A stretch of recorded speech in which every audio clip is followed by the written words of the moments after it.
할렐루야. 네, 은혜 가운데 여러분들 또 뵙게 돼서 참 감사드리고 귀한 말씀을 나눌 수 있는 또 은혜 주신 하나님 앞에 감사드립니다. 말씀해 주신 대로 저는 위클리프 성경번역 선교회에서 디아스포라 동원 사역을 하고 있습니다.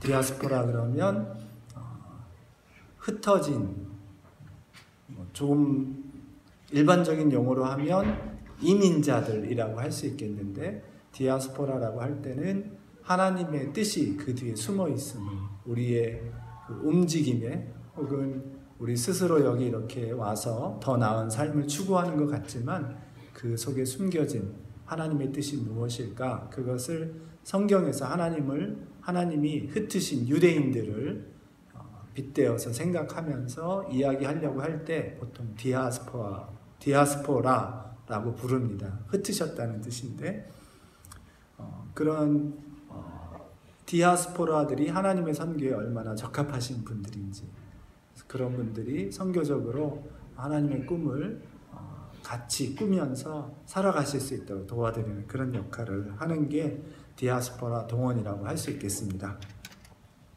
오늘 말씀 나누고 또 다음 주에 한 번 더 기회를 주셔서 2부작으로 말씀을 준비했습니다. 그래서 오늘은 1부 말씀을 먼저 나누고 다음 주에 두 번째 말씀을 나누려고 합니다.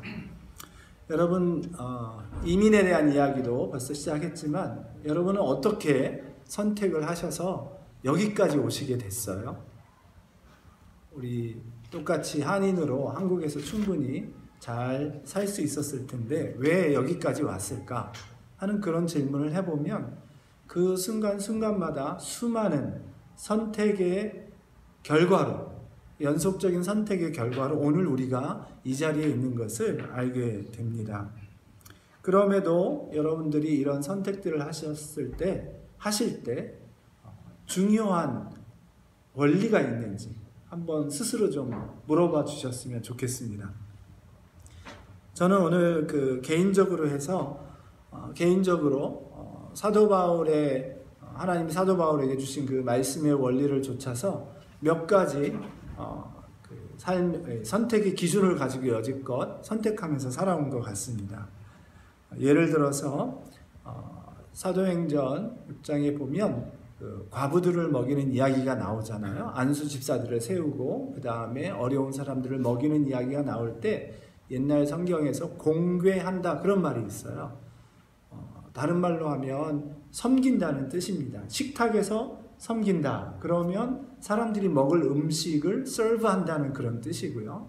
그런데 이 안수 집사들을 세울 때, 그 집사님들을 세울 때 원리라고 할까 아니면 목적이라고 할까 하는 것이 무엇이었냐면, 그 안수 집사님들은 식탁에서 음식을 섬기는 일에 더 전담하도록, 더라는 말이 붙지요. 왜냐하면 그분들도 사도들과 똑같이 복음 전하는 일에 결코 뒤짐이 없었기 때문에 그렇습니다. 또한 사도들은 그렇게 안수 집사들을 세움으로써 당신들은 더 기도하고 복음 전하는 일에 전념할 수 있었다. 그것이 바로 사도행전에서 안수 집사를 세우는 그런 목적입니다. 그래서 저를 처음에 하나님이 목사로 부르셨다 하는 것을 식탁에서 음식을 섬기는 것처럼 영적인 양식으로 성도를 섬기는 일을 위해서 나를 불렀구나. 저는 신학교 교육을 통해서 그렇게 깨달았습니다. 그래서 첫 번째 원리는 말씀으로 섬기는 일이라면 최선을 다해서 어디든지 부르신 대로 가야 되겠다. 두 번째 원리는 하나님이 더 필요로 하시는 곳에 내가 가야 되겠다. 사도 바울이 빌립보 교회에 써보낸 편지를 통해서 그런 원리를 깨달을 수 있었습니다. 대략 그런 원칙을 가지고 결정을 여지껏 해나가면서 오늘 이 자리에 있게 된 것도 하나님의 말씀으로 영생하는 말씀, 정말 하나님의 의도하신 풍성한 삶을 살게 하는 것, 그것이 저를 부르신 그런 목적을 위해서 부르셨다고 생각했기 때문에 아직도 말씀이 없는, 영생하는 말씀이, 자기 말로 된 말씀이 없어서 영원히 죽어가는 사람들이 있다면 이것보다 더 급하고 중요한 일이 어디 있겠는가, 그런 생각을 했기 때문에 목회를 잘 하다가 이 성경번역 선교 사역의 길에 접어들게 된 것이죠. 그리고 하나님 나를 더 어디에서 더 필요로 하실까 했을 때 목회의 배경과 또 이런 성경번역 선교의 훈련의 배경을 다 가지고 이 일을 더 잘 알리고 많은 분들이 동참하실 수 있게 하는데 저를 더 필요로 하시겠구나 하는 확신이 들어서 여지껏 성경번역 선교사 훈련을 받았음에도 필드에 나가서 성경번역을 직접 하지 않고 여기에서 더 많은 사람들을 동원하고 더 많은 교회가 이 사역을 알고 동참하는데 제가 쓰임받는 것이 맞겠다 생각하고 이런 동원 사역을 하고 있고, 더욱이 열심히 저희 한인 사역을 하고 나니까 이제 다른 디아스포라들도 같이 섬겼으면 좋겠다. 그래서 하나님께서 지금은 중국인 디아스포라, 저희 한인 디아스포라, 그리고 다른 디아스포라들에게 동일한 사역이 확장되기를 원하신다 믿고 사역을 하고 있습니다. 짧게 제가 이렇게 어떻게 결정하면서 지금까지 왔는가를 말씀드렸는데, 올해 말에 저희 아이가, 큰아이가 결혼을 합니다. 근데 그 아이에 대한 질문이 자꾸 생기는 거예요. 그것은 다른 말로 하면 바로 여기 계신 젊은 여러분들에 대한 질문과도 똑같습니다. 나는 이제껏 이렇게 하나님이 인도해서 여기까지 살게 하셨고 너무너무 감사한데 과연 이 아이는 자신의 인생에 있어서 어떤 기준을 가지고 하나님의 부르심을 찾아가고 그 부르심에서 계속 부닥치는 선택의 갈림길에서 선택하고 자기 인생을 살아가면서 하나님의 그 놀라우신 일들을 맛볼 것인가 하는 그런 질문을 하게 되고 그런 질문을 하게 되면 기도하지 않을 수 없게 됩니다. 왜냐하면 결국에는 하나님의 이끄심에 하나님 앞에 선 단독자로서 자기 스스로 반응하는 그 연속, 선택의 연속이 그 아이의 삶을 이끌어갈 것이기 때문에 그렇습니다. 슬라이드를 네, 로버트 프로스트의 The Road Not Taken이라는 아주 유명한 시가 있어서 특히 학생들이 졸업식 때 학생 대표 연설을 하게 되면 맨 마지막에 있는 연의 말을 가지고 보통은 자신들이 어떤 길을 선택해서 나아갈 것인가 하는 그런 이야기를 하곤 합니다. 다음 슬라이드요. 보시는 것처럼 저희들이 이 좋은 A City in a Park라고 이야기하는 토론토에 살게 되면 어딜 가든 저렇게 좋은 산책로를 만날 수가 있죠. 여러분들도 경험 많이 하셨겠지만 페이브먼트가 잘 깔린 산책로가 있는 반면 저희 동네에도 북쪽으로 가면 아주 산책로가 잘 돼 있는데 남쪽으로 가면 그냥 숲속에 있는 그대로 천연의 길들이 나와 있어요. 그러면 저런 길에서 딱 갈림길이 나올 때 어느 쪽으로 가야 될까? 요즘 GPS가 있어서 얼마든지 확인할 수 있지만 옛날에는 그저 자기 가고 싶은 대로 가는 거죠. 다음 사진요. 그래서 로버트 프로스트는 이 시를 이야기하면서 자기는 둘 중에 한 길을 택했고 그 길을 따라간 결과 뭐라고 이야기하냐면 That has made all the difference 그렇게 얘기를 합니다. 그래서 사람들이 보통 이 구절을 가지고 남들이 잘 선택하지 않은 길을 갔을 때 여러분들이 인생에서 어떤 결과를 낼지 여러분들도 그런 선택을 하길 바라고 우리 졸업생 모두가 그렇게 멋진 삶을 살길 바란다. 이렇게 이제 이 시를 인용해서 이야기합니다. 다음 슬라이드요. 그러나 재밌는 것은 여러분 이 그림이 앞에 그림하고 좀 다른 거를 눈치채셨나요? 한 번만 앞에 그림 보여주시고 다시 다음 그림 보여주시고 한 번 더. 차이가 보이시죠?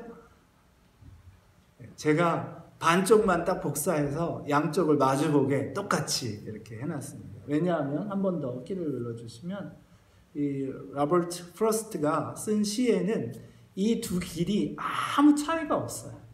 똑같이 예쁘고 똑같이 남들이 걷지 않은 길이에요. 그런데 그 중에 한 길을 딱 택해서 걸었다는 거예요. 한마디로 말하면 우리가 심각하게 이 시를 받아들이지만 표면상으로는 풍자시입니다. 스스로 말하기도 프라이빗 제스트라고 이렇게 얘기할 정도로 조크다. 이 시는 한마디로 말하면 그 조크가 뭐냐면 자기하고 친한 친구 에드워드 토마스라는 사람을 놀리는 조크로 이 시를 지었다는 거예요. 근데 한 번 더 그걸 그렇게 생각하고 깊이 이 시를 보게 되면 참 인생에 대해서 너무나 깊은 통찰이 있는 그런 좋은 시라는 것을 알게 됩니다. 왜냐하면 우리가 어떤 길을 택하든 간에 어차피 택할 수밖에 없어요. 왜냐하면 우리는 시간과 공간의 제한을 받고 살아가는 인생이기 때문에 두 길을 한꺼번에 갈 수가 없어요. 인생을 두 번, 세 번, 네 번 살 수가 없어요. 우리에게 주어진 인생은 단 한 번뿐이고 우리는 매번 그 시간에 어느 한 곳에 존재할 수밖에 없기 때문에 어디에서 무엇을 할 것인가 선택할 수밖에 없다는 거죠. 그리고 그 선택에 의해서 우리가 간 길에 그 결과가 남을 거라는 거예요. 우리가 가지 않은 길엔 절대로 그런 결과가 나지 않을 거라는 거예요. 그런데 이 프로스트가 하는 이야기는 인생을 그렇게 어차피 살아가게 돼 있는데 사람들은 왜 그렇게 선택하는데 주저하는지 모르겠다. 어느 쪽으로 가든 결과는 나기 마련이고 또 거기에 만족하면서 살면 되지 인생을 되짚어보면서 그때 이렇게 했으면 달라졌을까? 이렇게 아쉬워하고 힘들어할 필요가 없겠구나 하는 것을 이 시를 통해서 이야기한다고 볼 수 있습니다. 다시 말해서 유머와 아이러니가 이 시 속에 숨어 있는데 어느 것을 선택해도 그 선택한 것에 대한 만족과 선택하지 못한 것에 대한 막연한 궁금증, 또 반대로 선택한 것에 대한 원망과 선택하지 못한 것에 대한 미련과 아쉬움이 늘 남아있기 마련이다. 인생은 그런 거다. 그런 이야기를 하고 싶은 것이죠. 그래서 여러분이 어떤 선택을 해서 여기까지 오셨는지 모르겠지만 첫 번째 우리가 가져야 될 인생에 대한 아주 중요한 자세는 그 선택을 너무 비하하지 말라는 거죠. 그 선택이 너무 잘못된 것이었다고 후회할 필요까지는 없다는 거죠. 비슷해 보이는 여러 갈림길에서 여러분들이 선택을 해오셨다면 그래 여기까지 왔으니까 하고 일단은 여러분이 좀 인정을 하시고 받아들이는 그런 태도가 필요하겠다 생각이 듭니다. 그래도 여전히 질문이 하나 나옵니다. 이 질문은 제가 이렇게 좀 관대해지십시오 하는 그 말의 전제는 무엇이냐면 여러분이 아주 심각한 선과 악의 문제에 있어서 잘못된 판단을 하지 않았다는 그런 전제하에 드리는 말씀입니다. 이 시에도 양쪽 길이 똑같았다고 그랬으니까. 하지만 어느 쪽이든 똑같아 보이는 상황에서 어느 게 나을 것인가, 어떤 게 더 현명한 선택이었을까, 이런 질문들은 얼마든지 할 수 있다는 것이죠. 오늘 본문을 보면 바울이 동쪽으로 가려고 막 했는데 하나님이 서쪽으로 가라고 하신 것이거든요. 바울이 동쪽으로 갔다고 한들 하나님이 함께하지 않으셨을까? 왜일까요? 바울은 이미 하나님의 복음을 전하는 일에 자신을 들였어요. 그리고 하나님은 그런 사람들과 볼지어다 내가 세상 끝날까지 너희와 함께 있겠다 약속을 하셨거든요. 어디를 가든지 이 사람이 할 일은 분명해요. 하나님은 어떤 뜻이 계셨든지 바울을 반대쪽으로 이끄셨다는 것입니다. 그래서 바울이 동쪽으로 갔다고 한들 복음 전하는 일을 하지 않을 것이 아니었고, 바울이 서쪽으로 순종해서 갔다 한들 그 길에 완전히 탄탄대로 아무 어려움도 핍박도 고난도 없었을 것이라는 것도 아니기 때문에 그렇습니다. 여전히 고난과 시련과 핍박이, 심지어는 순교가 그 길에 기다리고 있었기 때문입니다. 그래서 오늘 이 본문 말씀과 설교 제목을 같이 이렇게 이제 맞추어서 본격적으로 답을 찾아가 보도록 하겠습니다. 사실은 좋은 답을 얻으려면 좋은 질문을 해야 됩니다. 가끔 엉뚱한 질문을 가지고 좋은 답이 나오는 경우도 많습니다. 하지만 대개는 질문이 좋아야 답도 잘 나옵니다. 예를 들어서 여러분이 오늘 이렇게 이런 이야기를 들으면서 내가 어쩌다 이 인간을 만나서 막 이런 질문을 하고 계시다면 심각합니다. 질문 자체를 빨리 바꾸셔야 돼요. 이런 질문들은 왜 하나님은 내가 지금 내 아내를 혹은 내 남편을 만나게 하셨을까? 어떻게 우리의 만남을 이 땅에서 가장 유니크하고 가장 소중한 것으로 만들어 오셨을까? 이런 질문을 해야 돼요. 여러분 질문 한번 잘 바꿔서 다시 한번 생각해 보세요. 여러분들이 해왔던 그런 선택과 수많은 만남들에 대해서 이렇게 질문하기 시작하면 전혀 다른 세상을 보게 됩니다.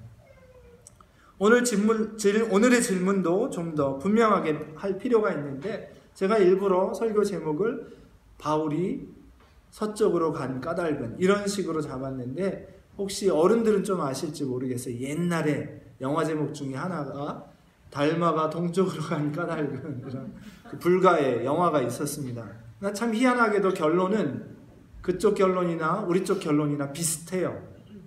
재밌긴 하지만 어쨌든 그 말을 하고 싶은 것은 아니고, 익숙한 제목이라 생각하고 그렇게 질문을 던져봤어요. 하지만 애초에 질문은 어떻게 던져야 되냐면, 왜 하나님은 동쪽으로 가려던 바울을 서쪽으로 가게 하셨을까? 이런 질문을 해야 되고, 그런 질문을 하게 되면 또 하나님은 애초에 바울은 왜 동쪽으로 가려고 했던 것일까?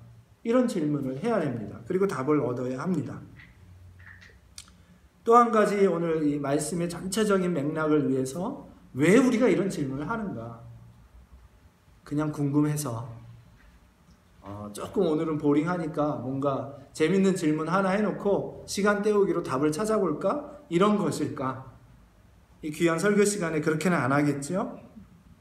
일단은 성경을 좀 더 잘 이해하는 데 도움이 되겠죠. 하지만 이해하기만 하고 이 말씀의 원리가 우리 삶에 적용되지 않는다면 무슨 소용이 있겠습니까? 성경이 우리의 삶의 지표와 나침반이 되기 때문에 저희는 성경을 읽고 묵상하고, 여기에 하나님이 우리를 지으신 참 의도와 뜻과 목적이 있어서 가장 풍성하고 가장 행복하고 멋진 삶을 이 말씀을 통해서 우리가 살 수 있다고 생각하기 때문에 이 시간에도 이렇게 저 같은 사람을 불러서 세워놓고 여러분이 말씀을 같이 듣고 있지 않습니까?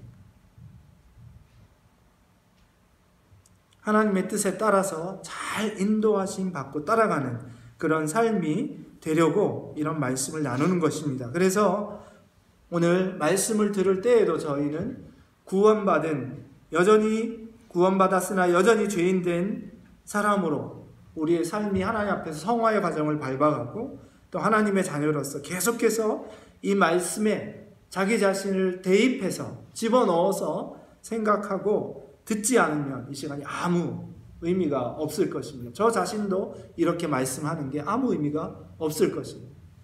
성령께서 오늘도 저희를 이 말씀 가운데 들어가게 하셔서 하나님께서 과연 우리 각자의 삶 속에서도 어떻게 동일하게 역사하실 것인가, 이것을 함께 헤아리는 시간이 되었으면 좋겠습니다.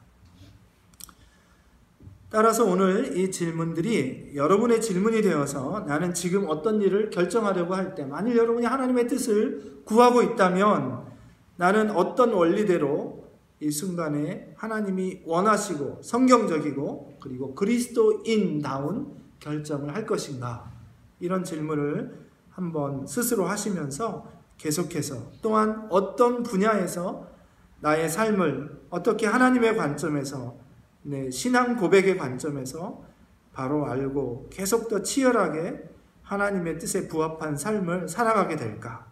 그리고 하나님은 궁극적으로 그런 나를 통해서 어떤 일을 이루어가려고 하시는 것일까? 그런 질문을 함께 고민하시면서 말씀 듣는 시간이 되기를 축원합니다. 여러분, 우리가 이런 일들을 할 때, 성경을 대할 때 한 가지 중요한 자세가, 이해의 틀이 필요한데, 성경을 점치듯이 보아서는 안 된다는 것이죠. 물론 성경 안에는 예언이 있습니다. 그리고 하나님이 보여주시는 대로 따라간 사람들의 이야기가 있어요.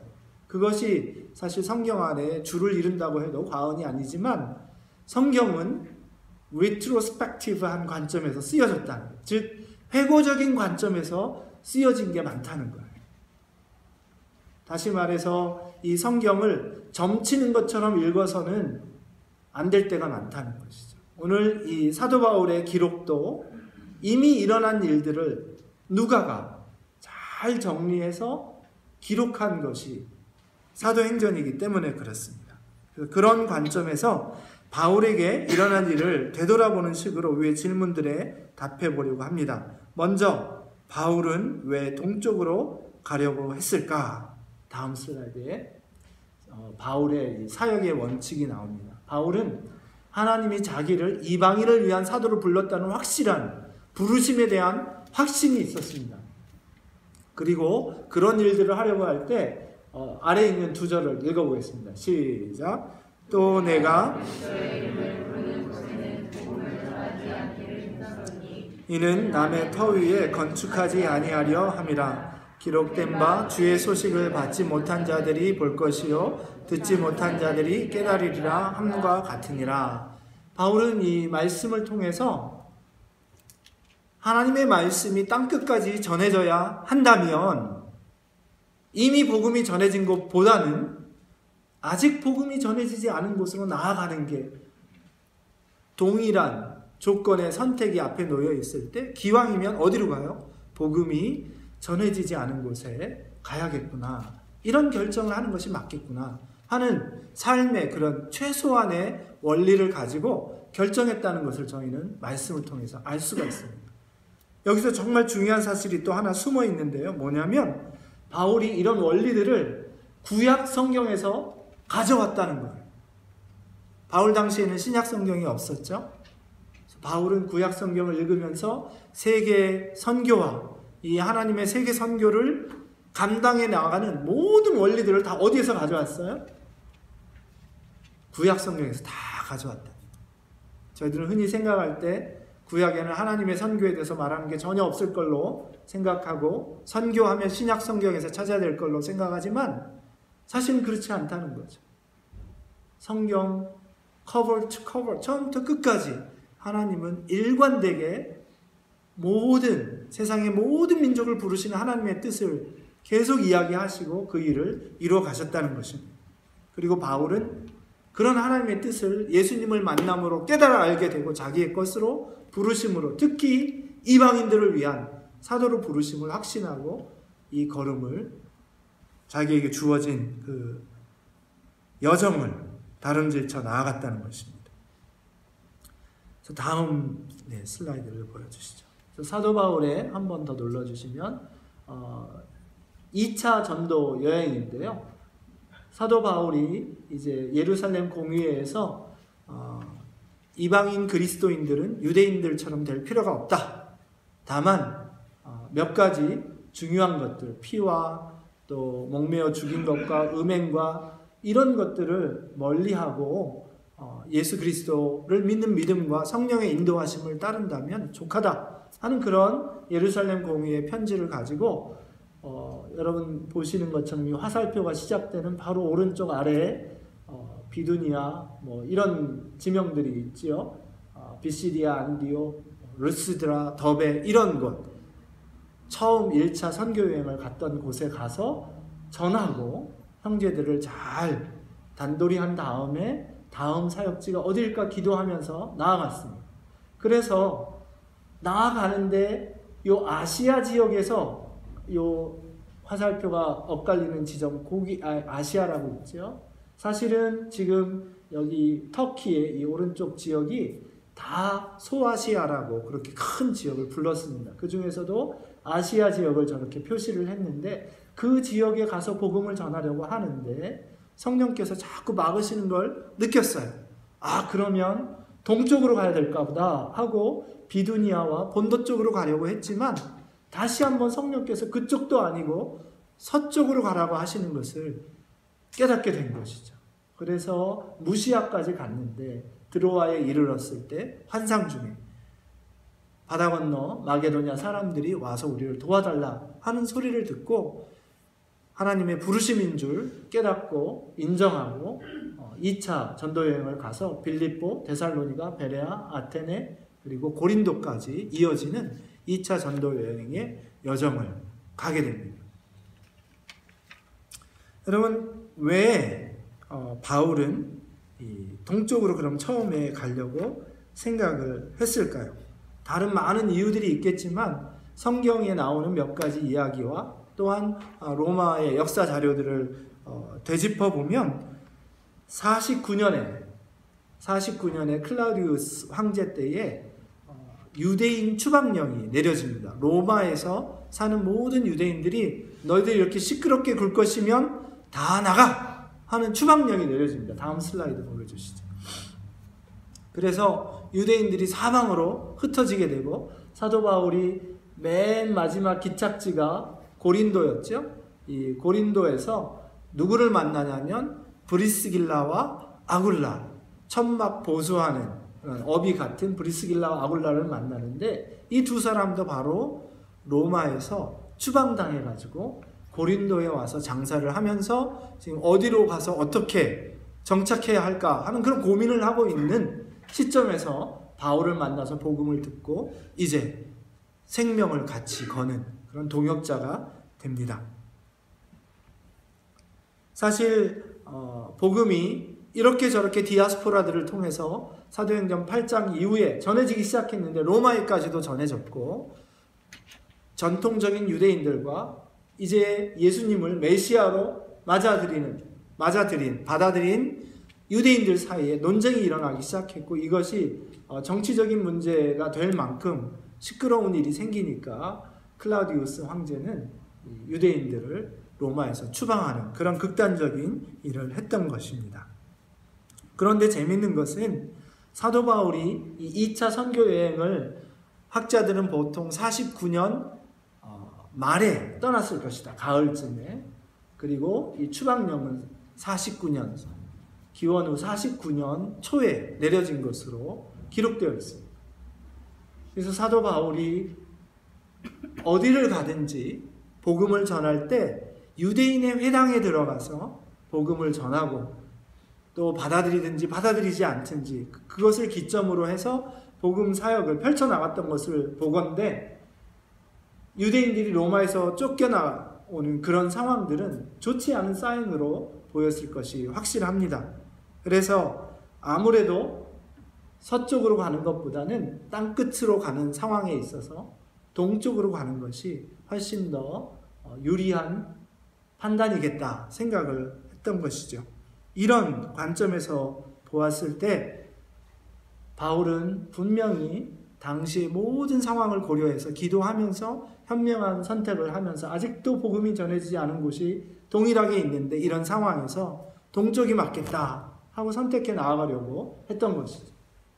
자, 그럼 이제 두 번째 질문으로 하나님은 왜 동쪽으로 가려던 바울을 서쪽으로 가게끔 강권적으로 역사하셨을까 하는 질문을 또 하게 됩니다.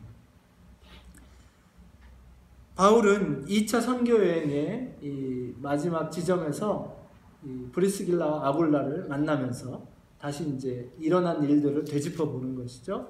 로마에 대한 선교의 비전을 갖게 됩니다.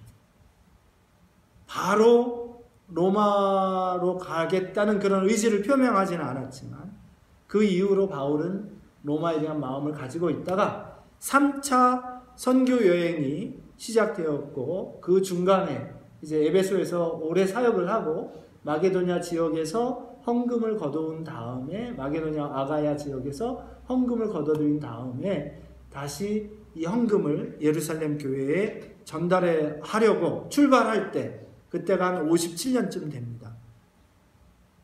그때 로마서를 이 고린도에서 썼습니다. 근데 재미있는 일은 54년에 클라우디우스 황제가 죽고 그 유명한 네로 황제가 황제 자리에 올라가면서 클라우디우스가 내렸던 유대인 추방령이 해제가 됩니다. 그래서 유대인들은 다시 로마로 돌아갈 수 있게 되고 그런 상황에서 여러 가지 복잡한 문제들이 발생한 걸 바울이 듣게 됩니다. 다시 말해서 갈라디아서를 써보냈던 예루살렘 공의회가 필요했던 동일한 상황이 로마에서도 생기게 된 거예요. 이런 일에 가장 적합한 사람은 바로 바울이죠.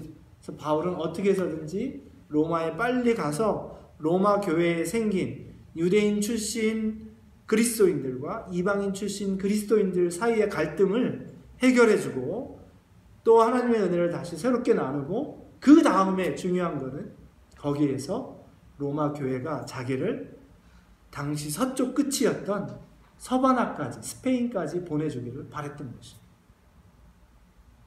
그러면 아까 바울이 동쪽 끝으로 가려고 했던 것이나 이제 바울이 서쪽으로 방향을 정하면서 하나님이 고린도에서 로마에 대한 비전을 갖게 하시고 또 로마를 통과해서 이제는 서쪽 끝까지 나아가는 땅 끝까지 나아가는 새로운 비전을 하나님이 허락해 주신 것을 저희는 알 수 있게 됩니다.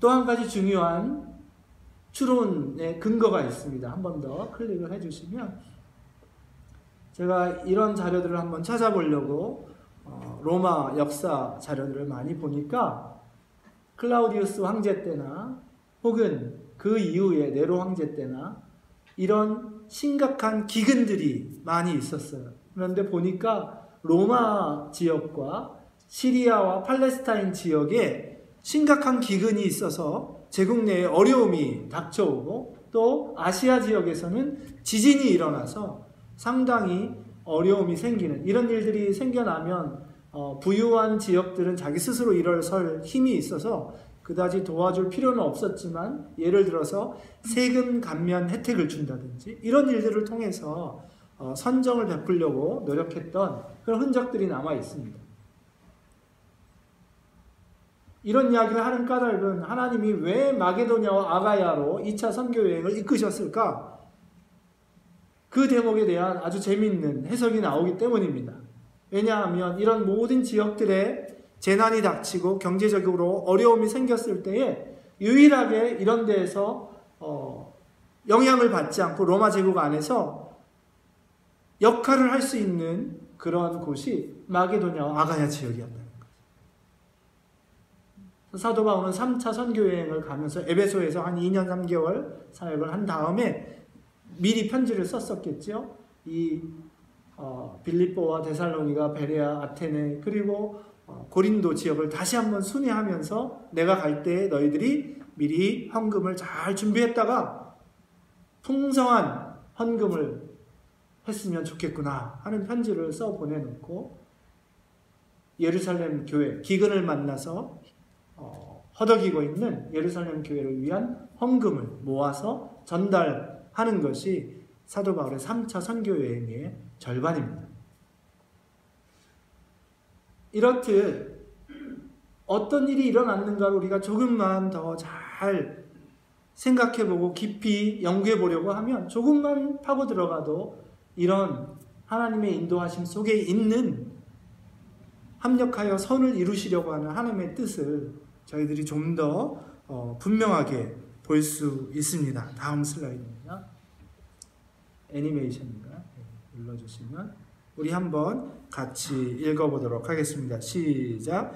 이와 같이 성령도 우리의 연약함을 도우시나니 우리는 마땅히 기도할 바를 알지 못하나 오직 성령이 말할 수 없는 탄식으로 우리를 위하여 친히 간구하시느니라. 마음을 살피시는 이가 성령의 생각을 아시나니 이는 성령이 하나님의 뜻대로 성도를 위하여 간구하심이니라. 우리가 알거니와 하나님을 사랑하는 자 곧 그의 뜻대로 부르심을 입은 자들에게는 모든 것이 협력하여 선을 이루느니라. 아멘. 자, 이제 마지막 질문이 하나 남았습니다. 그러면 바울은 왜 혹은 어떻게 하나님의 인도하심이 서쪽에 있음을 믿고 따라 나갈 수 있었을까? 사실 제가 2부작으로 말씀을 준비했다고 했는데 다음 시간에 이 대목에 대해서 더 깊이 살펴보려고 합니다. 하지만 몇 가지 정도는 약간의 대답은 하고 넘어갈 수 있을 것입니다. 먼저 오늘 본문에 나오는 것처럼 하나님의 인도하심에는 분명하게 소위 말해서 닫으시면 혹은 막으시면 문을 여시고 길을 보여주시는 곳이 있다는 거예요. 그냥 무조건 막기만 하시지 않는다는 것이죠. 길이 막힐 때는 하나님이 다른 뜻이 있으시구나 생각하고 고민하며 기도할 때에 보여주신다는 거예요. 그럼 이 길이야 라고 다른 길을 보여주십니다. 무시아 지역에서 바울이 의아해 하고 있을 때 환상을 보여주셔서 마게도냐 사람의 입을 빌려서 하나님이 분명하게 말씀해 주십니다. 건너와서 우리를 도우라. 다음 슬라이드 한번 보여주시죠. 근데 재밌는 건 오늘 말씀을 보면 처음에 6절에서는 성령이 아시아에서 말씀을 전하지 못하게 하신다. 그렇게 말씀하는데 7절 말미에서는 무시아 앞에 이르러 비두니아로 가고자 애쓰되 예수의 영이 허락하지 아니하시는지라 이렇게 이야기를 합니다. 많은 사람들이 사도행전을 일컬어서 성령행전이다 이렇게 이야기를 하는데 어떤 사람들은 좀 더 적확하게 이야기를 하려면 예수 성령 행전이다 이렇게 말해야 한다고 합니다. 왜냐하면 여기 보시는 것처럼 살아계시고 우리 주님께서 부활하신 주님께서 오늘도 여전히 살아계시고 당신의 성령을 보내셔서 모든 민족에 하나님의 나라가 임하시는 그날까지 이 엄청난 오퍼레이션을 진두지휘하고 계시다. 지금은 성령 시대 해서 우리 주님이 혹은 성부 하나님이 눈에 보이지 않으면 안 된다는 것이죠. 여전히 삼위 하나님께서 동일하게 오늘도 역사하고 계심을 보여주고 있는 것입니다. 따라서 이 모든 일들을 우리가 깨닫게 되면 우리가 어딜 가든지 확신하게 되는 것이 한 가지가 있습니다. 바로 마태복음 28장 19절 20절의 말씀입니다. 볼지어다 세상 끝날까지 가서 제자 삼으려고 하는 너희들에게 내가 언제나 항상 함께 하겠다 하는 그 약속입니다. 제가 약간 곁나간 말이기도 하지만 보통 저희가 기도할 때 축복해 주세요, 하나님을 대상으로 말할 때 축복해 주세요 하는 것은 좀 어법에 맞지 않습니다. 왜냐하면 축이라는 말 자체가 빈다는 뜻이 있어요. 하나님에게 축복해 주세요, 그럼 하나님 다른 어떤 존재에게 빌어주세요 이렇게 요청하는 이야기가 되거든요. 그래서 여러분 그 차이를 분명하게 아시려면 창세기 12장 1절에서 3절을 보시면 됩니다. 아브라함에게 약속을 주실 때 내가 가라 하는 곳으로 가라 말씀하시면서 너를 축복하는 자에게는 내가 복을 주겠고 그렇게 말씀하세요. 우리 인간은 축복해야 돼요, 서로를. 그러면 하나님은 우리가 축복할 때 하나님께 복을 주세요라고 축복을 하면 하나님이 그걸 들으시고 어떤 존재에게 복을 내려주시는 거예요. 그게 축복하는 행위예요. 하나님은 복을 주세요. 이해하시겠죠? 그 차이를. 이제 그런 용어상에 조금만 주의를 기울이면 더 좋은, 그렇다고 뭐 누가 축복한다고 기도한다고 해서 저 사람 그렇게 판단하실 일은 아니고 다 이해하니까. 제가 이 말씀을 드리는 이유는 저희가 기도할 때 자주 하는 말 중에 하나가 주님 함께하여 주옵소서 이렇게 이야기를 한다는 거죠. 그 이야기도 사실은 의미상으로 보면 이미 주신 약속이기 때문에 다시 그걸 확인하는 말이면 괜찮지만 혹시 주님이 함께 하시지 않을까봐 함께 해주세요 이렇게 이야기하는 거는 글쎄요 라는 말이죠. 왜? 주님은 이미 약속하셨고 우리가 하나님의 자녀가 어디로 가든지 함께 하심을 말씀 전체를 통해서 창세기의 야곱의 때부터 시작해서 아브라함의 때부터 시작해서 이미 우리에게 다 확인해주고 계시기 때문에 주님이 함께 하실까? 안 하실까? 안 하시면 안 되는데 이런 염려를 할 필요는 없다는 거죠. 오히려 질문은 주님이 정말 인도하시는 대로 내가 순종하여 그 방향으로 그 길로 나아가고 있는가? 이런 질문이 돼야 된다. 오히려 기도의 내용이 주님 인도하심을 따라가게 하옵소서, 주님 주의 뜻을 이루게 하옵소서 이렇게 바뀌어야 된다.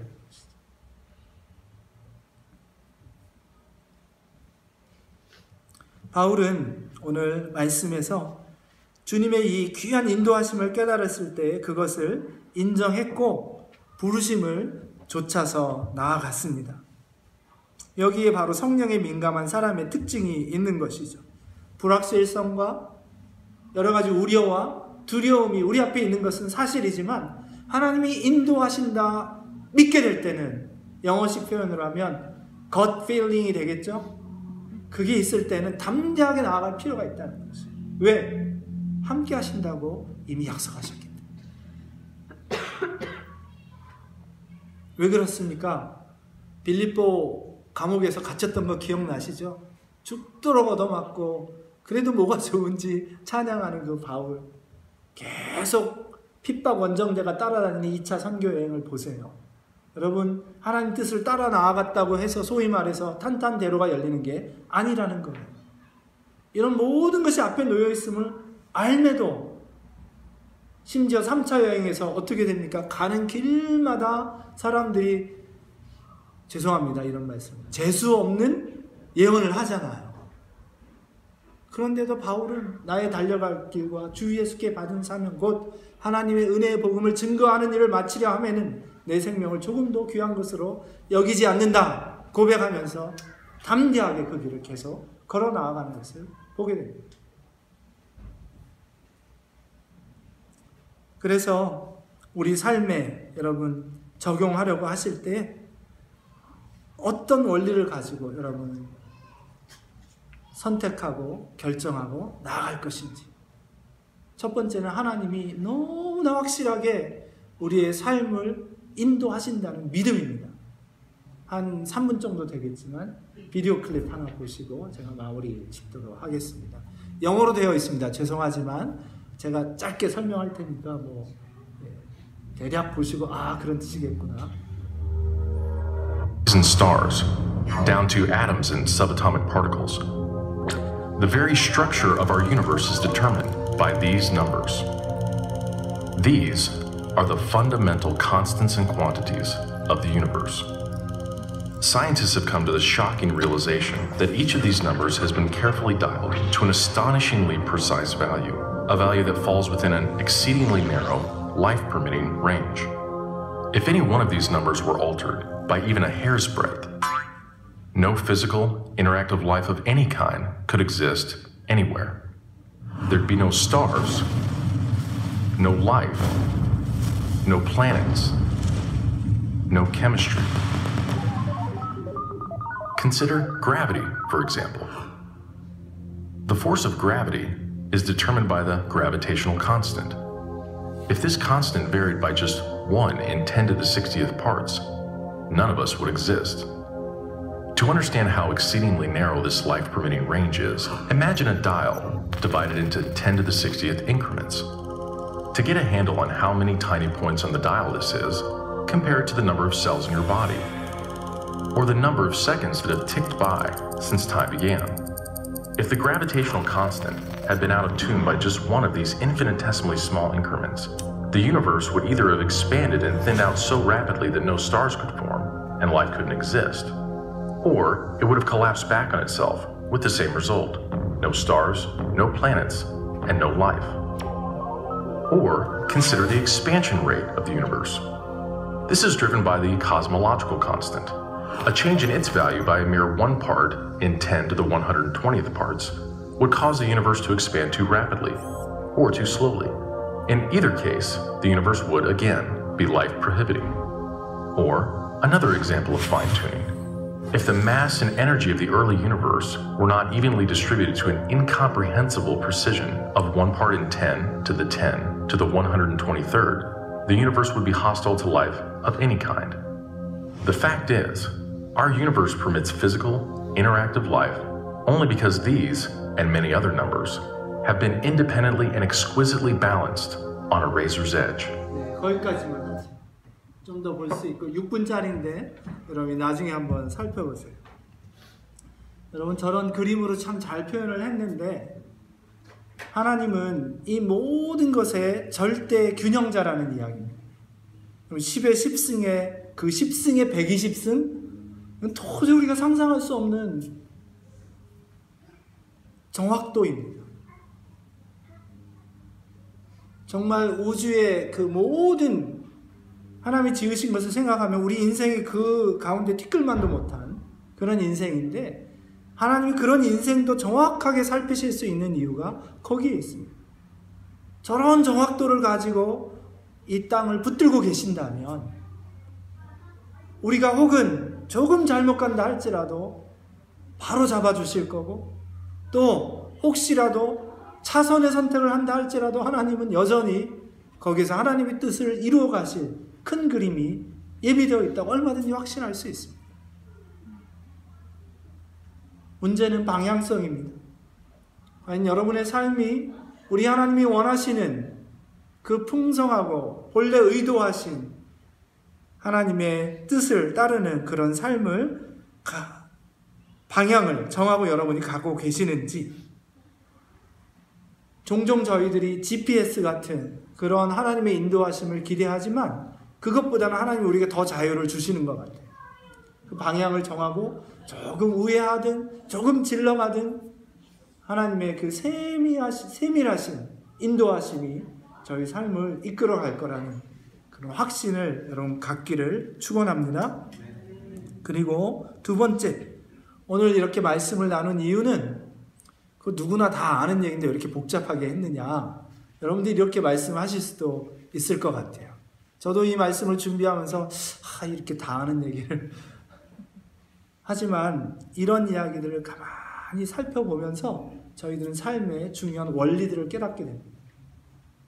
그저 결과물만 가져가는 사람과 깊이 생각해서 그 원리를 깨우치는 사람은 다릅니다. 왜냐하면 유사한 일이나 혹은 전혀 다른 일이 생길 때에도 이러한 원리를 깨달은 사람은 또 적용하면서 좋은 결과를 만들어 갈 수 있기 때문에 그렇습니다. 성경적으로 여러분의 삶과 하나님의 인도하심에 대해서 이해할 수 있는 틀이 생기기 때문에 그렇습니다. 오늘 한번 집에 가셔서 여러분의 삶을 이런 틀을 가지고 한번 되짚어 보시는 시간이 있었으면 좋겠습니다. 어쩌다가 이런 인간 만나게 하셔서 이런 허접한 질문은 고이 접어서 옆에 치워 놓으시고 질문을 바꿔서 해보세요. 하나님, 이 불쌍한 인생이 도대체 무엇이간데 오늘 여기까지 있게 하셨습니까? 하나님, 저처럼 제 배우자에 비해 보면 정말 값어치 없는 사람을 어떻게 해서 제 배우자의 배우자로 삼아주시고 얼마나 이 배우자의 삶을 아름답고 복되게 하시려고 저를 이 배우자의 짝으로 맞춰주셨습니까? 이렇게 한번 질문을 해보시죠. 그리고 얼마나 더 아름답고 복된 삶을 저희 자녀들에게 허락하시려고 저희 둘을 이렇게 짝지어 놓으셨습니까? 여러분, 우리 예그린 교회는 어떻습니까? 그 수많은 교회 중에 하나님 왜 저를 여기에 부르셨을까요? 오늘까지 이 몸된 교회를 통해서 제 신앙의 걸음을 인도하신 하나님의 뜻은 어디에 계십니까? 몸된 교회를 통해서 하실 일은 무엇입니까? 한번 질문해 주시길, 그리고 큰 그림을 한번 그려보시길 소원합니다. 혹시 여러분이 마음에 품고 지금 기도하는 일이 있습니까? 하나님 나라를 위한 소원이 있습니까? 여태까지 하나님이 어떻게 이끌어 오셨나 한번 잘 먼저 되짚어 보시기를 바랍니다. 이 길은 닫고 이때는 이렇게 하셨고 저 때는 또 다르게 인도하셨고 그래서 오늘까지 이만큼의 열매가 있게 하셨구나. 셈을 한번 해보시길 바랍니다. 마지막 슬라이드 보시죠. 네, 하나가 더 있었어요. 내비게이터를 창시한 도슨 트로트만이 이런 이야기를 했다고 그럽니다. 한번 같이 읽어보시죠. 시작. 꼭 이뤄져야 할 중요한 일이 있고 그 일을 다른 사람들이 할 수 없고 하려 하지 않을 때에는 누군가 다른 이가 할 수 있고 하려는 것은 절대 하지 마라.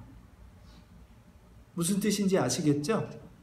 제가 로버트 프로스트의 시를 처음에 인용했는데 less traveled way는 이분은 이제 아이러니로 말씀을 하셨지만 여긴 진짜입니다. 다 가려고 하고 누구나 다 하려고 하는 일, 중요한 일이면 괜찮습니다. 거기 해도 아무 문제가 없어요. 그런데 하나님이 특별히 나를 다른 일에 부르셨는데 그것도 아주 중요한 일인데 사람들이 많이 하려고 하지 않아요. 가는 사람이 적어요. 그때 우리 주님은 그 좁은 길을 택하라고 하신 것입니다. 다음요. 읽어보시죠. 시작. 아주 멀리 볼 수 없을 때에는 볼 수 있을 만큼 앞으로 나아가라. 다 보여줘야 따라갈 수 있는 게 아니에요. 오늘 말씀에도 바울은 갈라디아 지역에서 비두니아에서 아시아에서 무시아로 이렇게 옮겨가면서 계속해서 한 걸음 한 걸음 하나님의 뜻을 쫓아 나아갔던 것을 보지 않습니까? 마찬가지로 한 걸음씩입니다. 그거면 족합니다.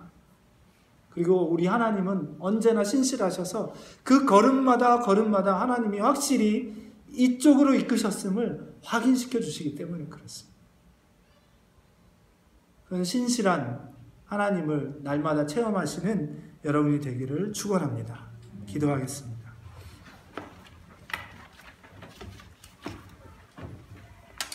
주님 감사합니다. 정말 저희를 사랑하셔서 전 우주보다 더 크신 우리 주님께서 아무것도 아닌 것이 되셨고 또 죽기까지 저희를 사랑하고 내어주셔서 오늘 제가 하나님 앞에 서 있으며 부족하고 연약함에도 불구하고 주변의 모든 사람들과 또 환경과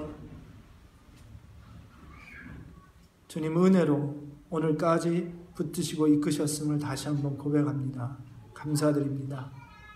그리고 동일하게 이제 새로 밝아오는 내일도 또 그 다음 날도 하나님의 놀라운 은혜 가운데 남은 인생을 한 걸음 한 걸음 인도하심을 믿습니다.